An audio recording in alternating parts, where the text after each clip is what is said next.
It so happened that there was no one at the moment on Tate Hill Pier, as all those whose houses are in close proximity were either in bed or were out on the heights above.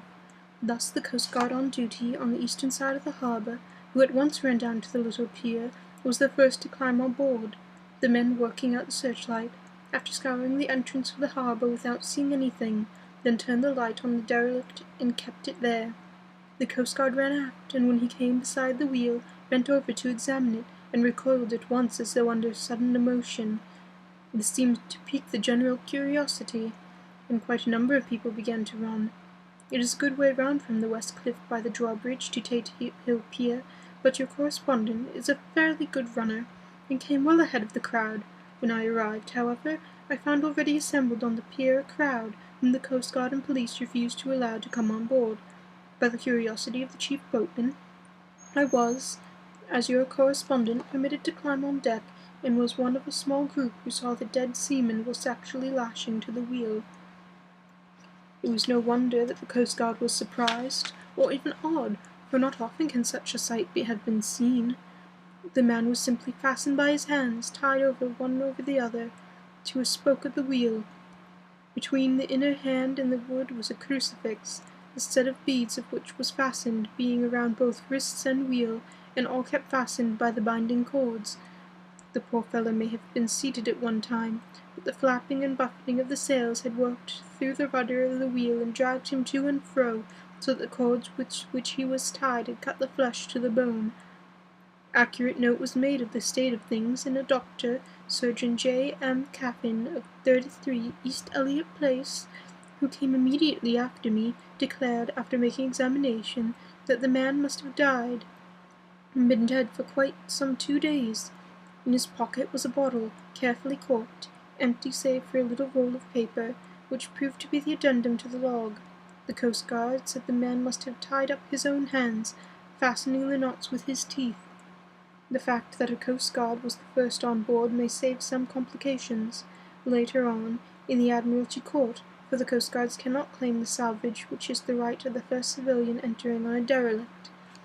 Already, however, the legal tongues are wagging, and one young law student is loudly asserting that the rights of the owner had already completely been sacrificed, his property being held in contravention of the statuses of a mortman, since the tiller, as emblemship, if not proof, of delegated possession, is held in a dead hand. It is needless to say that the dead steersman has been reverently removed from the place where he held his honourable watch and ward till death, a steadfastness as noble as that of the young Casabianca, and placed in the mortuary to await inquest.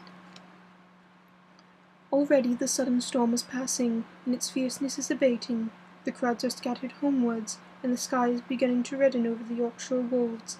I shall send, in time for your next issue, further details of the derelict ship which found her way so miraculously into harbour in the storm.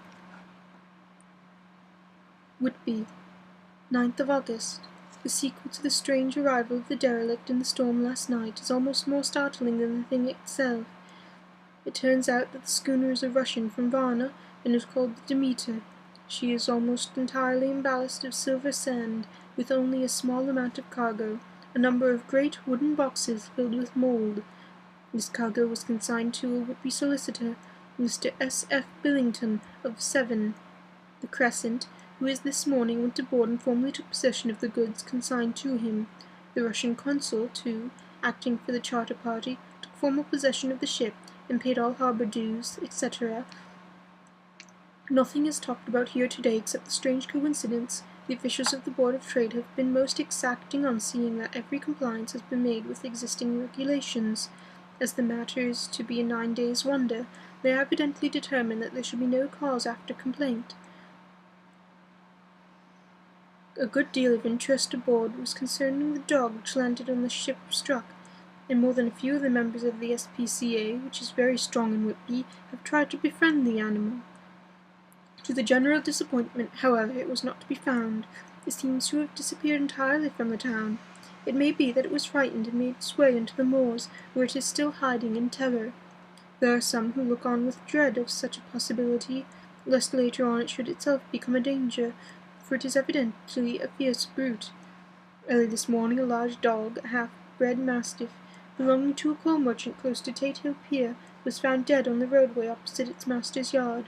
It had been fighting, and manifestly it had a savage opponent, for its throat was torn away, and its belly slit open, as if with a savage claw.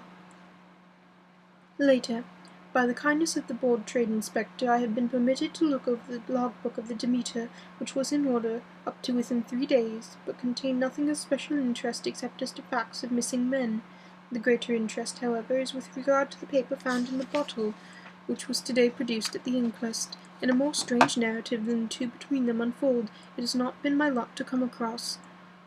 As there is no motive for concealment, I am permitted to use them, and accordingly send you a rescript, simply omitting technical details of seamanship and supercargo.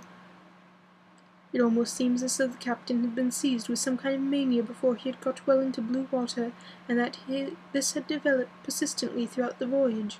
Of course my statement must be taken cum grano, since I am writing from the dictation of a clerk of the Russian consul, who kindly translated for me, time being short.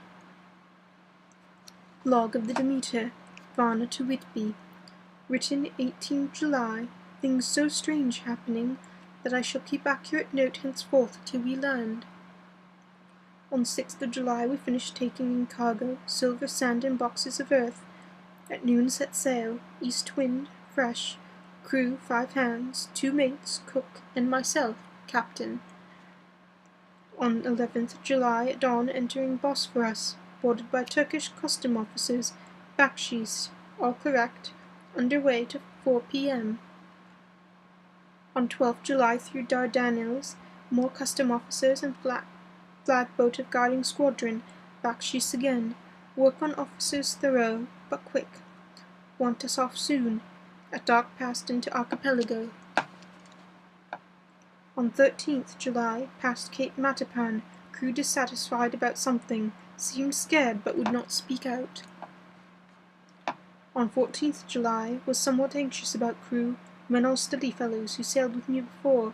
Mate could not make out what was wrong. They told him there was something, and crossed themselves. Mate lost temper with one of them that day, and struck him. Expected fierce quarrel, but all was quiet. On 16th July, mate reported in the morning that one of crew, Petrovsky, was missing. Could not account for it.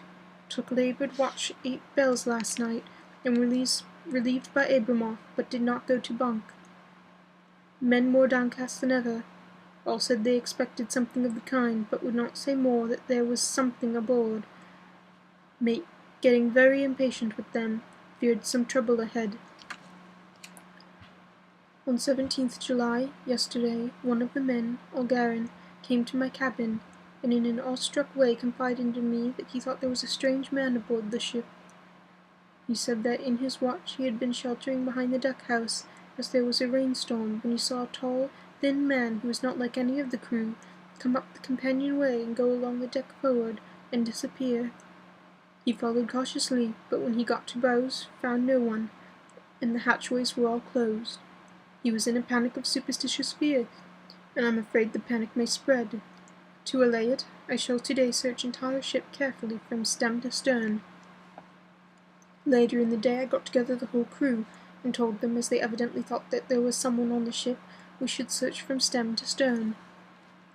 First mate angry, said it was folly, and to yield such foolish ideas would demoralize the men. Said he would engage to keep them out of trouble with handspike. I let him take the helm, while the rest began thorough search, all keeping abreast. With lanterns, we left no corner unsearched. As there were only the big wooden boxes, there was no odd corners where a man could hide. Men much relieved when search over, they went back to work cheerfully.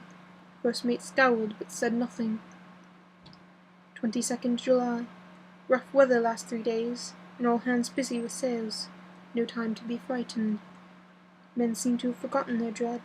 Mate cheerful again, and on good terms. Praised men for work in bad weather. Past Gibraltar, and out through straits.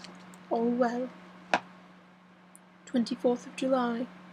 There seems some doom over this ship, already a hand short, and entering the Bay of Biscay with wild weather ahead, and yet last night another man lost. Disappeared, like the first. He came off his watch and was not seen again. Men all in a panic of fear.